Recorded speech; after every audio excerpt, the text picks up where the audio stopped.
Hello and welcome back to my channel. Today I wanted to give you a bit of an overview of the DevOps market currently and Kubernetes market based on some information I recently found. And the point I'm trying to make in this presentation is why you should learn DevOps and Kubernetes in 2024 and how this can benefit you in your career. Because Kubernetes and DevOps is booming even though there is a bad tech market going on. So let me explain that to you. By watching this video, you will learn the current state of DevOps and Kubernetes, the future of that, and what you should learn to get into that market, and why you should learn DevOps and Kubernetes. And yeah, just to give you a teaser, DevOps is expected to grow 6 times by 2032 compared to today. It's amazing. So where are the jobs available currently? So these are numbers from Cube jobs, so Cube.careers, and this is a company that creates reports about Kubernetes jobs, and these numbers will show you where the current Kubernetes jobs are. And as you see here, that almost 64% of the Kubernetes jobs in Q4 2023 were in North America, and then coming in second is Europe with 33% of the jobs. Now, what's interesting here is that in 2022, you can see that Europe had much more Kubernetes jobs available than North America, and then North America just doubled almost in the number of available jobs. In fact, it did double because it went from 29% to 64%. So from Q4 2022 to Q4 2023, you can see there is a double demand in Kubernetes jobs in North America. So that is definitely something to register. And what is also interesting here is that like everybody wants a remote-only job, right? That's the dream. But if you, in the bottom left corner, you will see that less than 1% of the jobs are remote-only. So if that's what you are, what your ambition is, and you will only do a remote-only job, then you are going to be in a tough market. Taking a look at the salaries in North America, the average salary in North America was $132K. And we also see from these numbers that this average salary of Kubernetes jobs increased by 9% compared to 2022. So the average inflation is 5%. So the average is rising above the inflation. So that's a really, really good sign. And as we keep hearing that the tech market is brutal right now, still the salaries are increasing. So salaries in Europe, the average salary in Europe was 85K. The maximum average salary offered was 85K. There was even a record salary of 200K. And keep in mind that these are in euros, and these are also, Europe is quite a diverse collection of countries. So what is 50K in one country might be very different from what is 50K in another country. So definitely keep that in mind. But I know from experience that having Kubernetes knowledge, DevOps experience will get you a very comfortable salary in Europe, basically wherever you are. And the nature of these jobs, interestingly, is that 86% has no on-call duty. So thankfully, they don't ask for on-call duty. So that means that you have to be on-call, standby in your free time to solve incidents. Well, 86% of the jobs don't require that. And again, these reports are generated based upon job postings, right? So these are the actual requirements that they ask.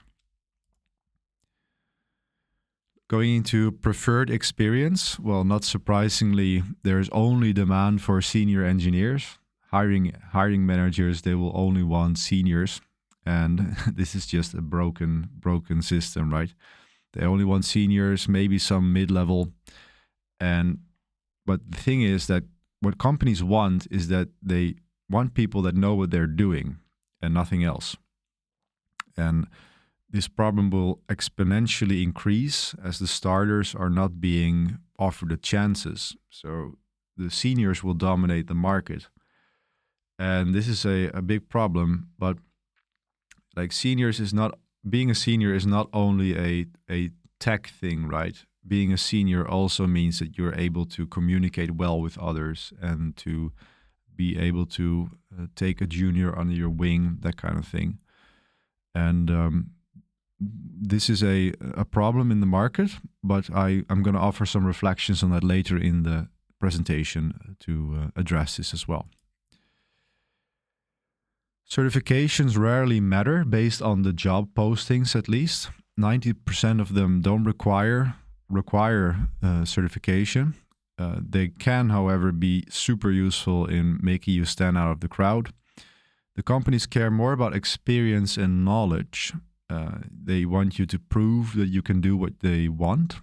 And that can be, like with new tooling like Kubernetes, it can be even for your own experience, right? If you have a big home lab running at home, well, I would know who I would hire if I would have someone who doesn't have any practical experience but has the certification compared to someone who is running 10 nodes in his closet and is hosting 10 public applications.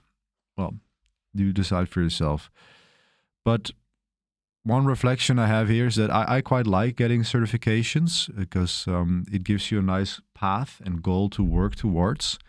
And they have definitely served me very well in my job hunting. So it is certainly something that I would highly recommend you do, even though the job postings don't specifically ask for them currently. They will help you a lot also in your learning. Tech you should learn. So again, this is based on the job postings, and not surprisingly, 60% require you to know Docker, and that is, of course, very obvious when you are a DevOps engineer, but also Kubernetes. Like as a DevOps engineer, you might be joining a team of developers, and then the developers do the software engineering, but then they need someone to containerize that application, right? So that's why you are required to know Docker. But also, because Docker has been around since 2013, this is also becoming quite of a buzzword, right? So even software engineering jobs will also have this on their requirements, I suppose. So definitely something to have on your CV, of course. 22% require Postgres. So that's really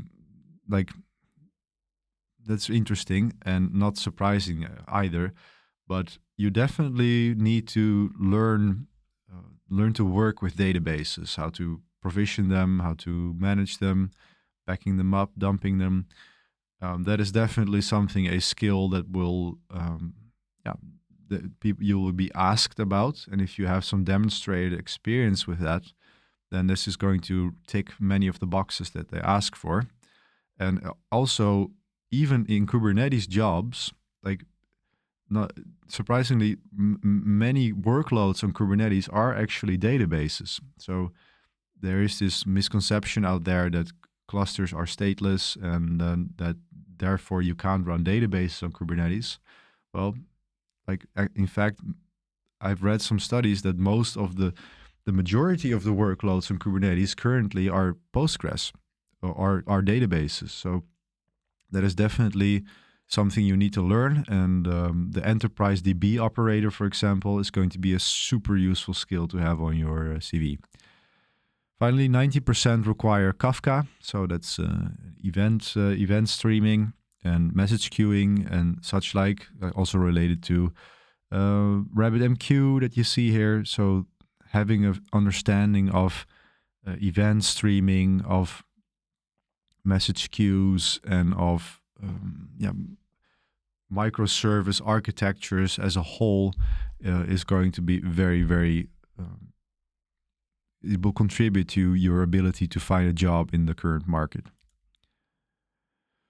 Moving on to programming languages, 53% ask for Python, 31% ask for Java. Well, I don't recommend as a junior you to learn Java. It is still being asked for, so the juniors or the seniors definitely have a step ahead of the curve here if you know Java. And 29% ask for Go, interestingly. In the Netherlands here, I don't see that as much, but I think that is more popular in the US. And 27% ask for JavaScript. And what I think, since this is based on the mentions in job postings, is that they're actually asking for a full stack developer here, so that you are expected to be a front-end developer who also knows how to containerize your application and then deploy it to Kubernetes.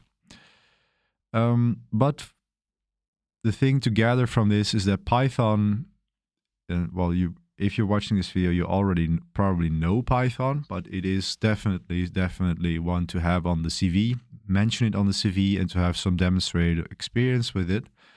And Go as well. So most of the cloud native tooling is written in Go, so having an understanding of it is great. Is going to be very useful. I hope to transition into a role where I'll be working more with Go myself.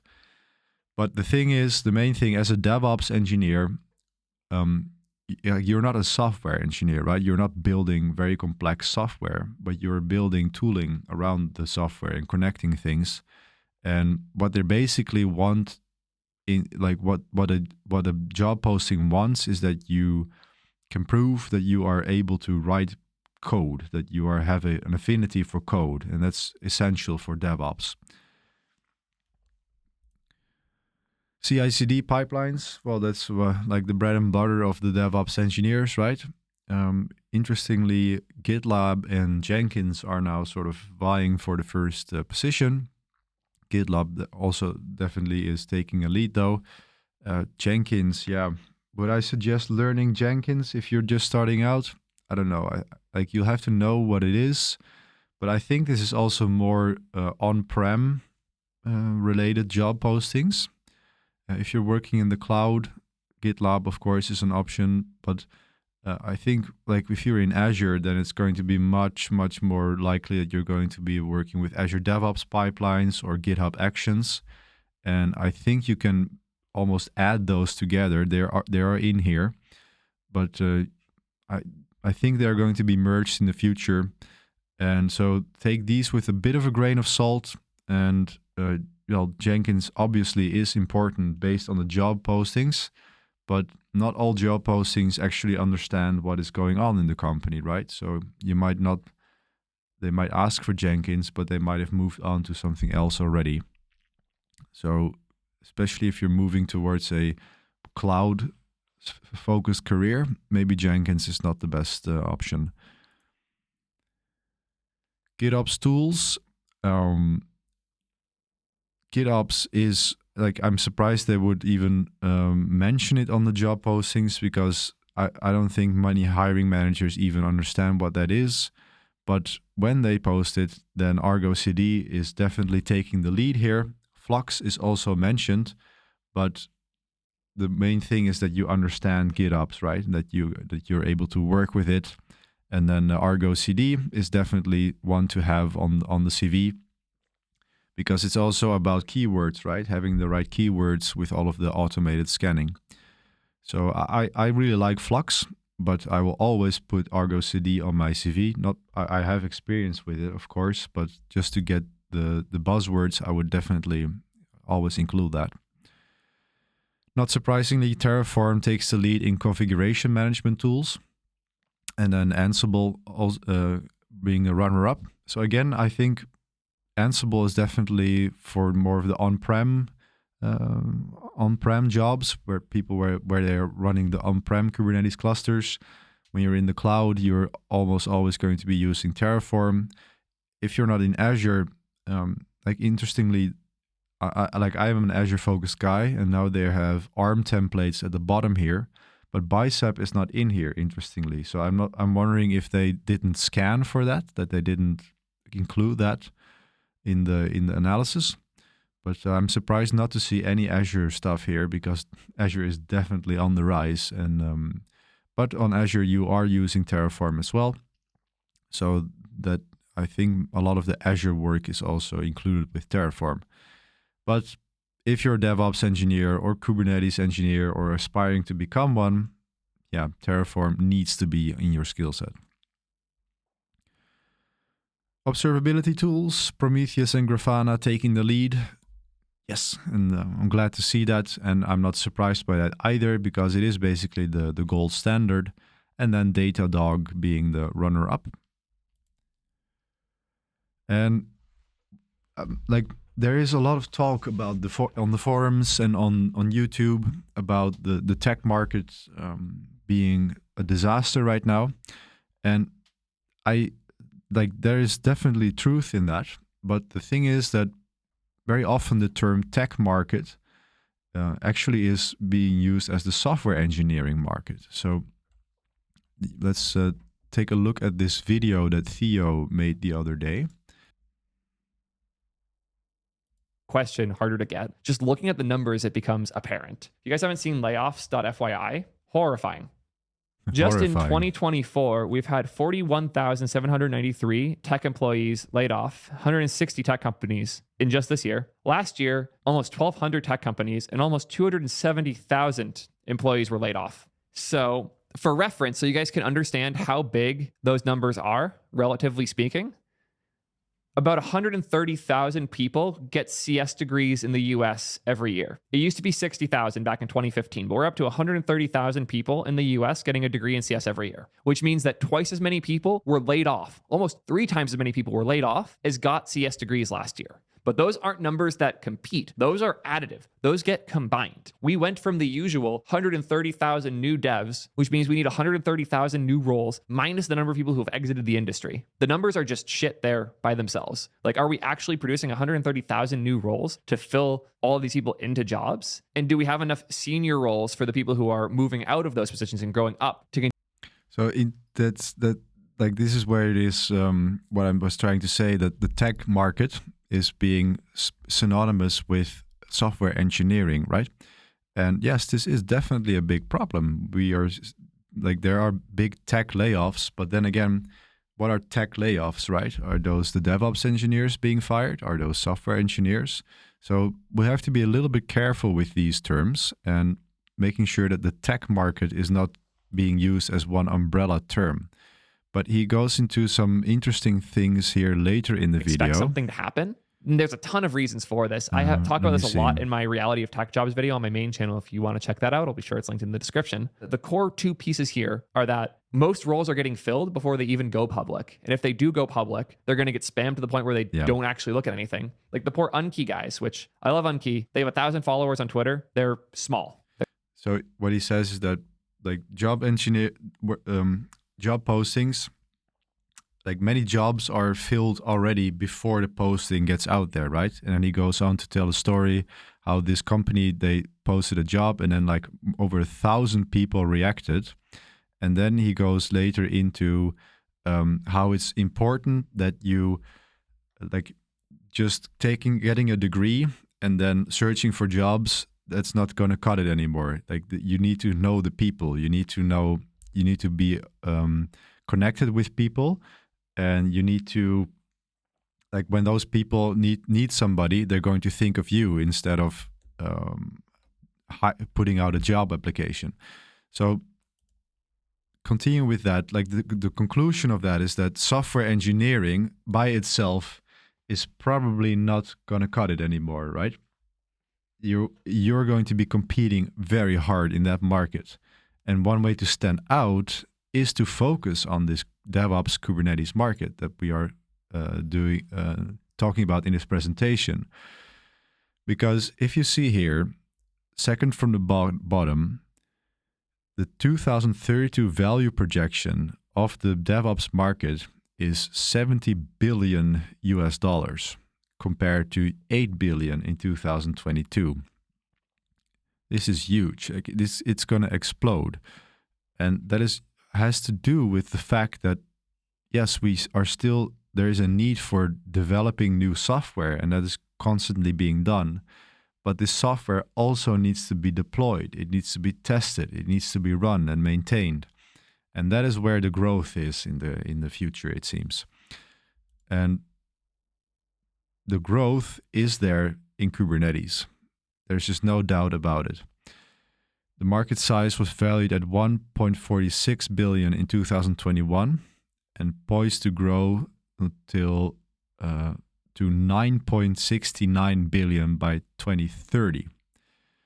And it's the fastest growing project in the open source software after Linux. And it's not a surprise, right? Because Kubernetes is it is the operating system of the cloud. It is the future. It is the future way of deploying software. And the old stuff, Jenkins, they still ask for it. But if you're not learning Kubernetes now, you are going to be out of a job in 5-10 years, I think. Because that's the thing. The senior engineers will dominate the market. Like, if you're already in DevOps and Kubernetes, congratulations, your future looks bright. But if you're considering a transition to DevOps in Kubernetes, or if you are a junior looking to become a senior, or if you're a senior looking to become an expert, it's not too late, right? This is the moment to start learning these technologies. You will, if you know what you are doing, if you get the experience, then you're going to stand out here. And the same goes for software engineers. If you are laid off as a software engineer, your way in is to learn DevOps and Kubernetes. If you are a fresh CS graduate, your way to stand out is DevOps and Kubernetes.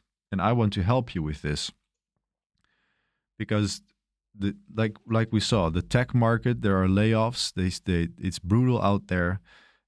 Being a freshly educated software engineer, it is really, really hard to get a job, apparently. And Theo goes into detail about this in that video, which I will link down below. But the way for you to stand out of the crowd is to get your soft skills in order and to brush up on your Kubernetes and DevOps skills. And what I suggest you do is to join my school community, where I have a growing portfolio of courses. I've now released the first 3 hours of my Kubernetes fundamentals course, and this is just going to be a masterclass of over 10 hours long, where I take you through the entire process of setting up a cluster and deploying your first applications on them. And it's not only the courses that I create, but we are already over 100 people there, many seniors as well. And it's a platform to host the courses, but also to gather the people to interact with each other. You will have a place where you can ask questions and where you can get advice if you get stuck, get career advice. You can get direct access to me with 3 weekly Q&A calls. It's just a very thriving community of learners that we're building. And the reviews are speaking for themselves. People are super satisfied with it, and we are actually providing value here. So, rounding off, the conclusions are: DevOps, Kubernetes is booming. It has doubled in North America, as we saw in this graph. The demand for the jobs in North America is booming. If you're looking to stand out of the crowd, then Kubernetes and DevOps is the thing to learn. And not only that, but also to connect with other peoples and to cultivate your online presence. And all of that you're going to learn in the school community. So I hope to see you there. Thank you so much for watching, and have a great day.